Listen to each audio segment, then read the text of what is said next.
Hello there. So how to activate your vCard on the BIBD application.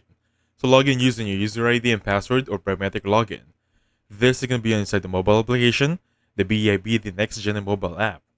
Step 2, go to the cards section. You can find this one on the upper left section under menu or cards icon. Now select the vCard or virtual card from the list. Tap on activate, or you can say it here, tap on activate card and confirm on actions.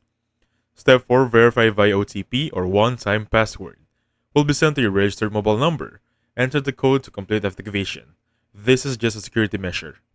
Step number 5, that will be card is ready to use. So after enabling or inputting your OTP or one-time password, your card will be activated right away.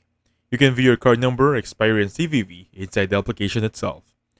Pro tip, make sure your phone number is updated in the application because that's where you'll receive your OTP. Use your vCard or virtual card for safer online transactions. Top up your vCard with your main BIBD account anytime. Easy as that.